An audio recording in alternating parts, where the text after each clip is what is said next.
My name is Joanne Scarsbrick. I come from Sydney, Australia. Yeah.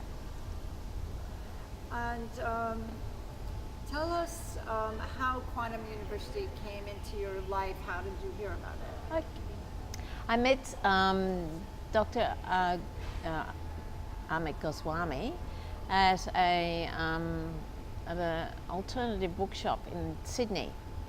And he was talking about a university that was starting, and it was all about energy and energy healing, and particularly about quantum physics and how quantum physics related to him in his life as an Indian.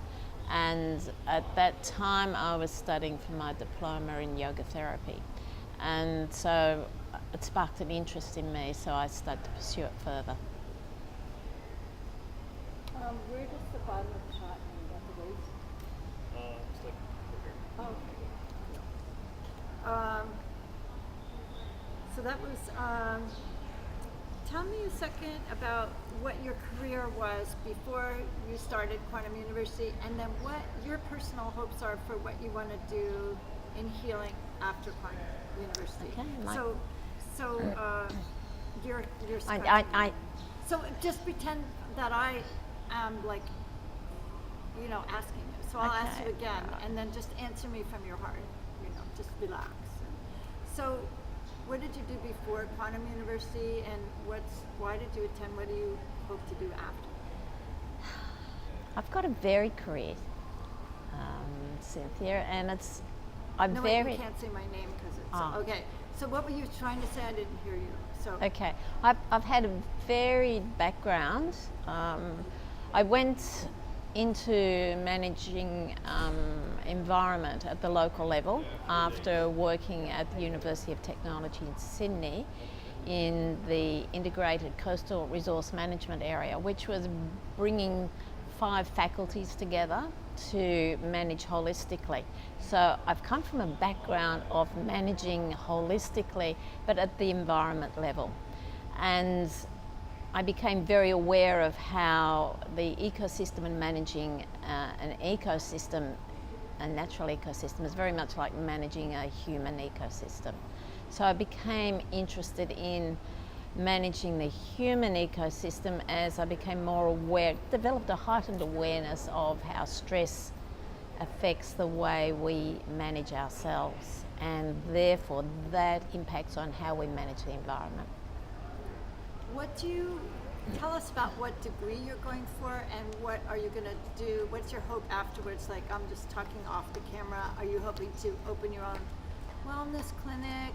Do you have friends you're going to join a clinic? Are you going to become a practitioner yourself, or is it just for your personal satisfaction? So you can say, I'm going to get a such and such degree, and why? Okay. I'm going to get the degree in, I'll start again. You can do it again, yeah. I'm studying the doctorate in integral medicine, and I want to get that degree to increase my credibility in the allopathic area.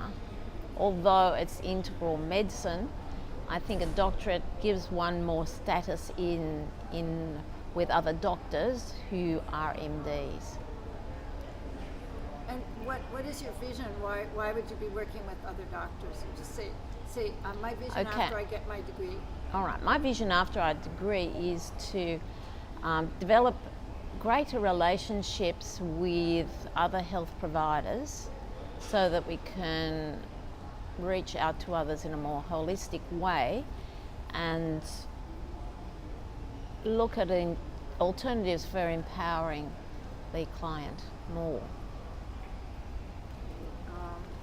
So you don't have a practice. We haven't done. Yeah. Well, yeah. No, I'm just talking to myself. Oh. And you don't do personal work yet. I do. You do. Why don't you tell us what kind of healing work you do? Okay. You do, and what is there a story you can tell us about some really interesting thing that ever happened with the client? You don't have to. Oh, okay. But, yeah. But sometimes people have a story why they went into healing. All right. So say, I do. All right.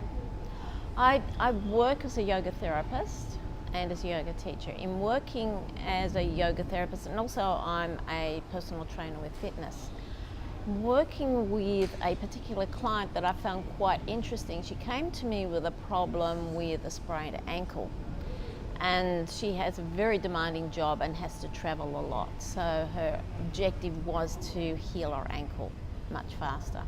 We ended up going into her diet, and her diet, we modified her diet, and the modifications in her diet ended up that she had the opportunity of taking less medication. As it turned out, she had post-traumatic stress disorder from abuse as a child and been on various psychotic drugs. And she was able to reduce the psychotic drugs not only through managing her diet, but through managing breathing techniques and in managing her thoughts. Well, that's great. And how do you see the future of medicine? How do you see alternative medicine you're in Australia? Yes. How do you see alternative medicine being part of the future of medicine? Okay. I'm working with a clinic, a bone therapist in her clinic, and it varies. The AMA, Australian Medical Association, is becoming quite conservative in their views of alternative medicine. But on the other hand, we're finding that neurologists are embracing alternative ways of managing problems. So there's a bit of unrest within the AMA itself about finding the way. A lot of doctors are now recommending people to go to do yoga for stress management and mindfulness practices and meditation, and there's a lot of opportunities there of working much more with doctors as well.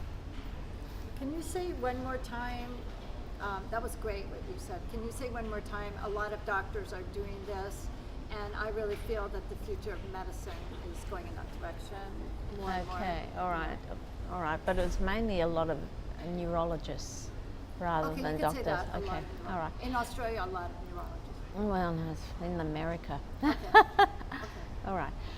A lot of American neurologists are now having a huge influence on doctors in Australia in terms of looking at alternative practices to adopt and encourage their clients and patients to reach further than the silver bullet for healing, for the client to be more self-empowered, to learn practices that don't cost any money but cost the client their time and their willingness to be ready to change the way they think.